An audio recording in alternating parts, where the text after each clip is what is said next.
દરિયાઈ સુરક્ષાને ધ્યાને લઈને જાફરાબાદ બંદરના માછીમારોને અપાઈ સૂચના। જાફરાબાદના દરિયાના 20 નોટિકલ માઇલ દૂર એક અજાણી બોટ નજરે ચડી।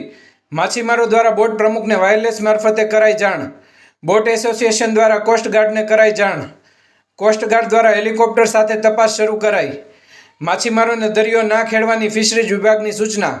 બોટ માલિકોને તાત્કાલિક અસરથી દરિયામાંથી બોટો પરત બોલાવવાના આદેશ કરાયા। દરિયાઈ સીમા સુરક્ષાને લઈને તંત્ર દ્વારા કરાયો નિર્ણય।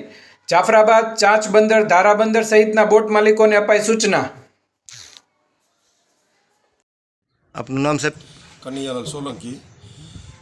આજે સવારે 10:30 વાગે દરિયામાંથી મને એક ફિશિંગ બોટમાંથી વાયરલેસ દ્વારા મેસેજ મળ્યા કે ભાઈ અહીંયા આજુબાજુમાં એક બોટ, અજાણી બોટ જે જૂની છે, માણસો 2 થી 3 જ દેખાય છે, કોઈ એની અંદર ઝાડ કે કોઈ વસ્તુ નથી, તો આ કોઈ ઇલીગલ પ્રવૃત્તિ કરવા માટે નીકળેલી બોટ હોય એવું લાગે છે।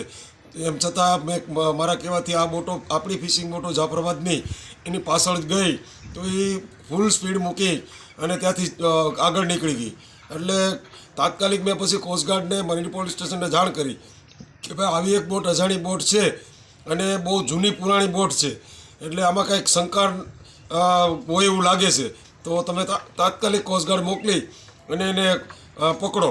એટલે કોસ્ટગાર્ડનું જહાજ, કોસ્ટગાર્ડનું હેલિકોપ્ટર અત્યારે ત્યાં પહોંચી ગયું છે અને એને પકડવાની કોશિશ કરે છે, પરંતુ હજી પણ એ ભાગવા માટે કોશિશ કરે છે બોટ।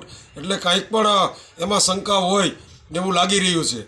સરકારશ્રીને મારી નમ્ર વિનંતી છે કે આ અત્યારે જે બોટોને પરત બોલાવવા માટે ટોકન બંધ કરવામાં આવ્યા છે, જો દરિયાની અંદર ફિશિંગ બોટો હોય તો આવી કોઈ પ્રવૃત્તિ થાય, આવી કોઈ બોટો દેખાય તો એની જાણ થાય। બોટો બંદરની અંદર હોય તો આવી પ્રવૃત્તિનો કોઈ ખ્યાલ ના આવે।